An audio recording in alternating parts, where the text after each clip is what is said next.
Selamat datang di Bijaks News Rabu 29 Oktober 2025 bersama saya, Dena.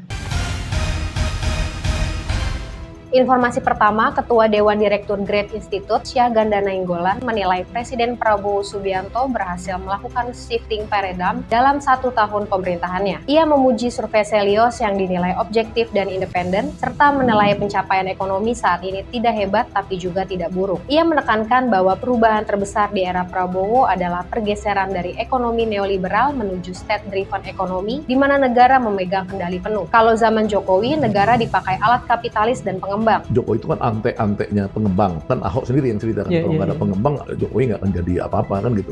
Sekarang Prabowo menghadirkan negara yang benar berpihak pada rakyat, ujarnya Senin 27 Oktober. Ia juga menilai kebijakan pangan, penanganan stunting, hingga pemberantasan korupsi besar sebagai tanda hadirnya negara yang kuat. Syahganda menambahkan perubahan nyata juga terlihat dari sikap Prabowo terhadap buruh dan korupsi. Kalau dulu buruh dianggap beban, sekarang dilindungi. Upah naik 6%, padahal di era Jokowi hanya 1 hingga 2%, katanya. Nunjukkan nih, ini lu sama gua sama. Kita rakyat, kita naikin upah kamu 6,5% dari rata-rata era 1% era Jokowi kan gitu. Jadi shifting paradigm itu dan pemihakan kepada masyarakat. Jadi dari sisi ini aja kita melihat bahwa 1 tahun ini ya dia sudah memutus mata rantai dari yang tadinya orang takut keberlanjutan, apalagi ada Gibran ya di situ. Sekarang enggak, sekarang dia perubahan. Ia menyebut Prabowo berani melanggar Omnibus Law demi menegakkan pasal 33 Undang-Undang Dasar 1945. Selain itu, Prabowo dinilai tegas menekan koruptor besar di BUMN seperti Pertamina dan Timah. Namun Syahganda mengingatkan masih ada masalah data dan tata kelola yang perlu dibenahi. Prabowo ini sama orang-orang sawit, mafia-mafia tambang apa, dia hajar, nggak kompromi. Nah, tapi Prabowo ini sendiri menurut saya. Jadi lingkaran dia itu belum cukup kuat untuk dia tidak tergoda. Ia menilai tantangan ke depan adalah memastikan efisiensi pembangunan tanpa korupsi dan memastikan kebijakan ekonomi benar-benar menumbuhkan partisipasi masyarakat desa. Paradigmanya sudah benar, tinggal eksekusi dan konsistensi, tegasnya.